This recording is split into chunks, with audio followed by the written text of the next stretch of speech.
जय हिंद, नमस्कार साथियों। स्वागत है आपका हमारे यूट्यूब चैनल माइंड ज्ञान पर। साथियों, इस सेशन के अंतर्गत हम बात करेंगे चतुर्थ श्रेणी कर्मचारी भर्ती के अंतर्गत जो आपकी कट ऑफ है उसको लेकर, साथ ही इसका रिजल्ट है जो आपका कब तक आ सकता है, इन दोनों बिंदुओं को लेकर यहाँ पर इस सेशन के अंतर्गत बात करने वाले हैं। तो आप इस सेशन को कंप्लीट ज़रूर देखें और अपने दोस्तों को भी शेयर ज़रूर करें। यदि आप हमारे चैनल माइंड ज्ञान पर नए हैं तो हमारे चैनल माइंड ज्ञान को सब्सक्राइब कर लें।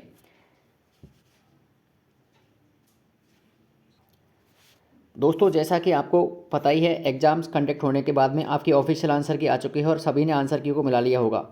आंसर की को सभी ने क्या है, मिला लिया होगा। और आंसर की अगर किसी ने नहीं मिलाई है तो मिलाने का एक सबसे बेहतरीन तरीका ये है कि जिस शिफ्ट के अंतर्गत आपकी एग्ज़ाम थी, मान लिया आपकी जो एग्ज़ाम थी वो आपकी पहली शिफ्ट के अंतर्गत थी, फर्स्ट शिफ्ट के अंतर्गत एग्ज़ाम थी, और आपका जो एग्ज़ाम है वो आपके एग्जामिनेशन हॉल के अंतर्गत, जिस रूम के अंतर्गत आपका नंबर आया था बैठने का, तो जिस रूम के अंतर्गत जिस रो में और आप जिस स्थान पर बैठे हुए हैं उसी आधार पर आपको आपके उस पेपर को डाउनलोड करना है। और डाउनलोड करने के लिए आपको जो है RSSB की जो ऑफिशियल साइट है वहाँ से जाकर आपको अपना ऑफिशियल पेपर जो है वो डाउनलोड करना है, और इससे आप अपने जो है आंसर की को आराम से मिला सकते हैं। यदि किसी ने आंसर की नहीं मिलाई है तो मिलाने के बाद में आप जो है अपने स्कोर का पता आराम से लगा सकते हैं। अब दोस्तों बात करते हैं जिन लोगों ने आंसर की को मिला लिया है। मिलाने का तरीका हमने आपको बता दिया है किस प्रकार से आपको आंसर की मिलानी है, यदि किसी ने नहीं मिलाई है तो।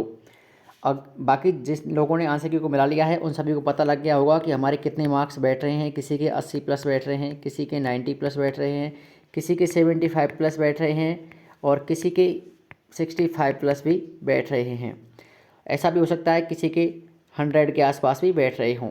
लेकिन ऐसे सिर्फ रेयर केस में कह सकते हैं कि कहने का मतलब है कि आपके लगभग 1% कैंडिडेट ऐसे होंगे, 1% से भी कम जो है उनका 100 प्लस का आंकड़ा बैठा होगा। तो ये तो आपका एक प्रकार से नॉर्मल कह सकते हैं कि इतने मार्क्स जो हैं लोगों के बैठ रहे हैं। ये हम हमारे आसपास के लोगों के हिसाब से भी हमने देखा है, और सभी का जो है आंकड़ों को संग्रहित करने के बाद हमने इतना सा जो है अंदाज़ा आपको बता रहे हैं। अब दोस्तों आपको पता है आपकी ये जो एग्ज़ाम हुई थी वो आपकी 53,000 प्लस पदों पर हुई थी, लगभग 54,000 प्लस पद थे। अब ये इन पदों के अंतर्गत जो है आपने, कुछ लोगों ने सचिवालय को भरा होगा, कुछ लोगों ने आपने RPSC को भरा होगा। तो इस प्रकार से आपको जो है 3 विभागों को वहाँ पर भरवाया गया था, और उन्हीं विभागों के आधार पर है आपको जो पोस्टिंग दी जाएगी। अब बात करेंगे आपकी कट ऑफ को लेकर। कट ऑफ जो है आपकी कितनी रह सकती है। ऑफिशियल आंसर की आने के बाद जो है कट ऑफ के अंतर्गत भारी गिरावट आई है, और गिरावट के आधार पर जो आपकी कट ऑफ है वो आपकी कितनी रह सकती है उसके बारे में अपन यहाँ पर बात करेंगे। अब कट ऑफ के अंतर्गत जो है एक साइड तरफ जो है आपके ये तो क्वेश्चन है, और ये जो है आपके ये आपके मार्क्स हैं, ये आपके मार्क्स हैं और ये आपके क्वेश्चन हैं। तो जनरल कैटेगरी की यदि बात की जाए, जनरल कैटेगरी के अंतर्गत आपके यदि 82 से लेकर 85 क्वेश्चन आपके ठीक हो रहे हैं, यदि आपके 82 क्वेश्चन से लेकर 85 क्वेश्चन आपके ठीक हो रहे हैं, और ये मैं आपको मेल कैंडिडेट के बारे में बता रहा हूँ, ये जो है आपके मेल कैंडिडेट के अंतर्गत यदि आपके 82 से लेकर 85 क्वेश्चन यदि आपके ठीक हो रहे हैं तो आप अच्छी खासी रेस के अंतर्गत शामिल हो, आप अच्छी खासी रेस के अंतर्गत शामिल हो। और यदि मार्क्स की बात की जाए तो आपके 135 प्लस यदि मार्क्स बन रहे हैं, कहने का मतलब है 82 क्वेश्चन का यदि आप 1.66 से मल्टीप्लाई करोगे तो लगभग 135-36 जो है आपका निकल के आ रहा है। तो यदि आपका इतना औसत निकल के आ रहा है जनरल कैटेगरी के अंतर्गत 82 से 85 क्वेश्चन के मध्य, या फिर इससे 1-2 क्वेश्चन ऊपर नीचे भी हो सकता है, +-2 हमने आपको कर रखा है। इतना आप देख सकते हैं कि इतना जो है +-2 के हिसाब से यदि आपके मार्क्स बन रहे हैं तो आप अच्छी खासी रेस में हो। उसके बाद में OBC कैटेगरी की यदि बात की जाए तो यदि आपके OBC कैटेगरी के अंतर्गत 80 से लेकर और 84 क्वेश्चन ठीक हो रहे हैं, और अगर मार्क्स की बात की जाए तो 130 प्लस यदि आपके मार्क्स बन रहे हैं तो आप जो है अच्छी खासी रेस में हो, और आपका जो है हो सकता है कि आप 1.5 गुना की लिस्ट में आपका नाम आ जाए। उसके बाद MBC कैटेगरी की यदि बात की जाए तो MBC कैटेगरी के लिए 78 से लेकर 82 क्वेश्चन जो है यहाँ पर हमने क्राइटेरिया रखा हुआ है। अनुमानित जो है आपकी इतनी कट ऑफ जो है आपकी रह सकती है। MBC कैटेगरी के अंतर्गत 126 मार्क्स जो है इनके भी +-2 आप कर सकते हैं। उसके बाद में EWS कैटेगरी की यदि बात की जाए तो 76 क्वेश्चन से लेकर 80 क्वेश्चन के बीच में, EWS कैटेगरी के अंतर्गत आपके 76 क्वेश्चन से लेकर 80 क्वेश्चन के बीच में जो है आपकी जो कट ऑफ का रहने का अंदाज़ा है, जो कि आपके 120 प्लस क्वेश्चन, 120 प्लस जो मार्क्स हैं वो आपका अंदाज़ा लगा सकते हैं। इतने मार्क्स जो है जिनके भी EWS कैटेगरी से बन रहे हैं वो सभी जो है आपके 4th क्लास के अंतर्गत सिलेक्शन होने की संभावना बनती है। अब बात करेंगे आपकी SC कैटेगरी के बारे में। SC कैटेगरी के यदि 70 से लेकर 75 क्वेश्चन यदि आपके ठीक हो रहे हैं तो आपके लिए ये अच्छा स्कोर हो सकता है।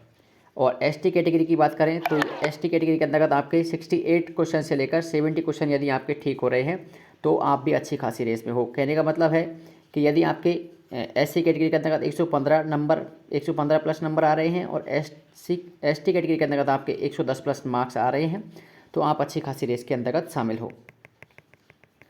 अब दोस्तों यदि ये जो आपकी हमने आपको कट ऑफ बताई है ये आपकी मेल कैंडिडेट के अंतर्गत कट ऑफ है, जो मेल कैंडिडेट है उनकी। अब आकर बात करें अपन फीमेल कैंडिडेट के बारे में तो फीमेल कैंडिडेट के लिए आपका जो है चतुर्थ श्रेणी कर्मचारी के अंतर्गत फीमेल कैंडिडेट की बात करें तो सभी कैटेगरियों को मिलाकर, जैसे कि आपकी जनरल कैटेगरी के अंतर्गत हमने आपको बताई थी 82 से लेकर 85 क्वेश्चन मेल कैंडिडेट की, तो यहाँ पर जो है आप 78 क्वेश्चन आप जो है फीमेल कैंडिडेट का यहाँ पर लगा सकते हैं कि 78 क्वेश्चन यदि किसी के ठीक हो रहे हैं तो आप जो है चतुर्थ श्रेणी कर्मचारी के अंतर्गत आपकी संभावनाएं बनती हैं। ऐसे ही आप और सभी कैटेगरियों के अंतर्गत जो है -2 जो है आप यहाँ पर कर सकते हैं। और सभी कैटेगरियों के अंतर्गत लगभग -2 से लेकर और 3 जो क्वेश्चन है वो आप कम कर सकते हैं। और यदि SC ST की बात की जाए तो कुल मिलाकर जो है आपके यदि आप SC ST कैटेगरी के अंतर्गत है और आप फीमेल हैं तो आपके 65 प्लस यदि आपके ठीक हो रहे हैं तो आप जो है अच्छी खासी रेस के अंतर्गत शामिल हो।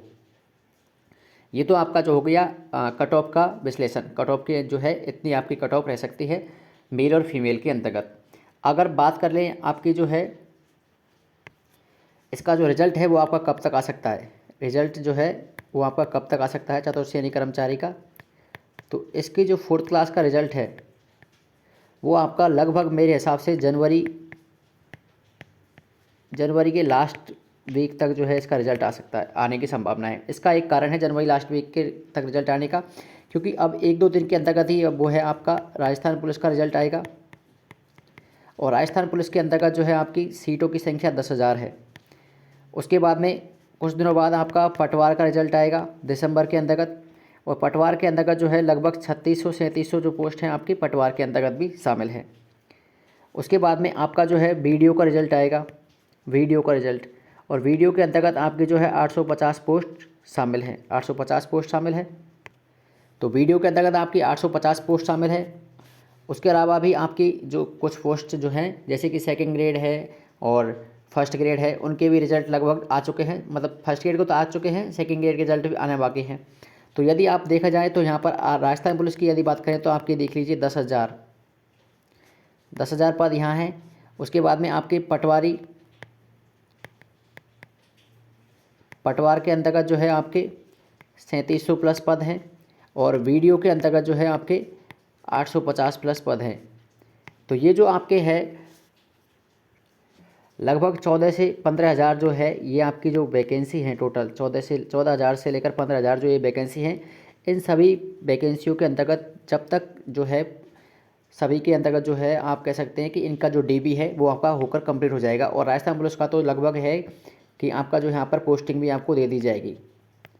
तो अधीनस्थ बोर्ड के जो अध्यक्ष हैं आपके मेजर आलोक राज जी, उनका ये कहना है कि जब तक इन सभी भर्तियों का लगभग जो है फाइनल हो जाएगा तब जाकर हम जो है आपकी 4th क्लास का रिज़ल्ट जो है इश्यू करेंगे, और इस आधार पर जो है आपका रिज़ल्ट जनवरी लास्ट तक आने की संभावना बनती है।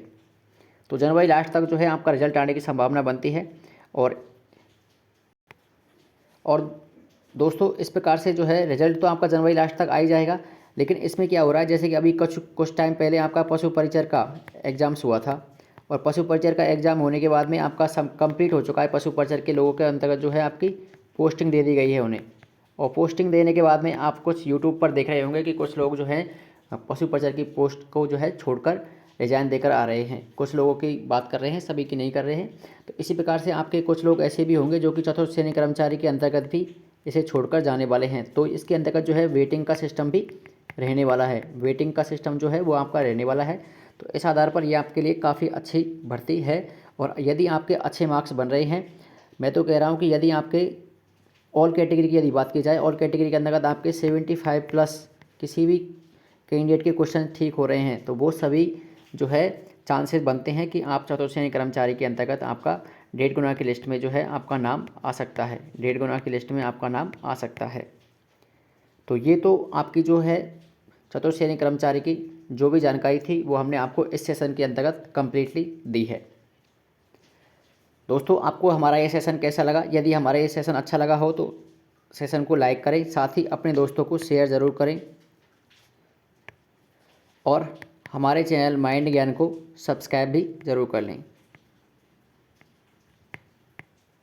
मिलते हैं किसी नए सेशन के साथ, तब तक के लिए जय हिंद, नमस्कार।